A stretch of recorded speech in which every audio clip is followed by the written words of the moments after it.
ലോക്സിൻ്റെ പുതിയ എപ്പിസോഡിലേക്ക് സ്വാഗതം. ഞാൻ ഇന്ന് വന്നിരിക്കുന്ന ചെറിയൊരു ടിപ്പുമായിട്ടാണ്. നമുക്ക് അതിലേക്കൊന്ന് പോകാം.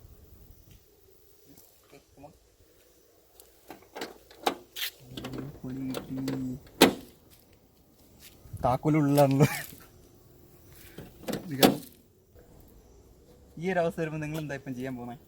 നമ്മളാണെങ്കിൽ ബീഡിങ് ഒക്കെ ഇളക്കി സീനാക്കും. അപ്പോൾ അതിൻ്റെ ഒരു സിമ്പിളായിട്ടൊരു ട്രിക്കാണ് ഞാൻ ഇപ്പം കാണിക്കാൻ പോകുന്നത്.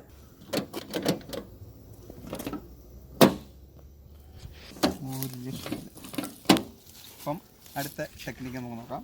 ഈ ഒരു നൂല് മാത്രം നമുക്ക് മതി ഈ ഒരു ഡോറ് ഓപ്പൺ ചെയ്യാൻ, വളരെ സിമ്പിളായിട്ട്.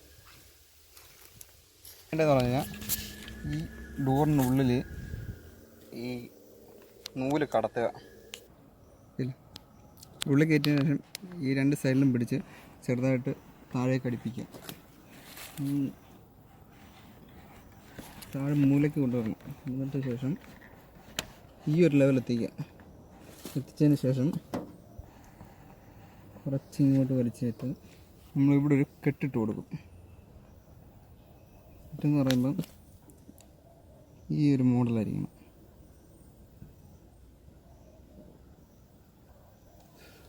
ഈ ഒരു മോഡൽ കെട്ടായിരിക്കണം.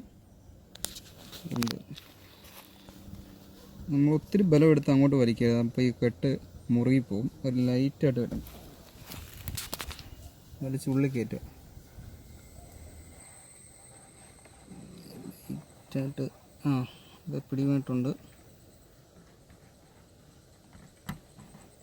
എന്നിട്ട് ഈ നൂല് മേപ്പോട്ട് പൊക്കിയിട്ട് നൈസാ തുറക്കുക. ഇത്രയുള്ള കാര്യം. അപ്പം ഇത്രയുള്ള ഒരു നൂലിൻ്റെ ആവശ്യമുള്ളൂ നമുക്ക് ഈ ഒരു മോഡൽ ലോക്കിംഗ് സിസ്റ്റമുള്ള എല്ലാ വണ്ടികളും തുറക്കാനെ കൊണ്ട്. ഒരു സിമ്പിളായിട്ട് ഗ്ലാസ് പൊട്ടിക്കുകയോ അല്ലെങ്കിൽ ബീഡിങ് ഇളക്കുകയോ ഒരു ആവശ്യമില്ല. ചിലവരൊക്കെ കാണാൻ നമ്മൾ ഈ സ്കെയിലൊക്കെ ഇട്ട് ഇളക്കുകയും അതിൻ്റെ ഒന്നും ഒരു ആവശ്യമില്ല. സിമ്പിളായിട്ട് നമുക്ക് ഈ ഒരു നൂല്, ഇത്രയൊരു നൂല്, അത് നമുക്ക് എവിടെ നിന്നാലും കിട്ടും. ഈ ഒരു നൂലുണ്ടെങ്കിൽ സിമ്പിളായിട്ട് നമുക്ക് ഡോറ് തുറക്കാം. അപ്പം ഈ വീഡിയോ ഇഷ്ടമായെങ്കിൽ ലൈക്ക് ചെയ്യുക, ഷെയർ ചെയ്യുക. അപ്പം അടുത്തൊരു വീഡിയോ ആയിട്ട് വീണ്ടും കാണാം.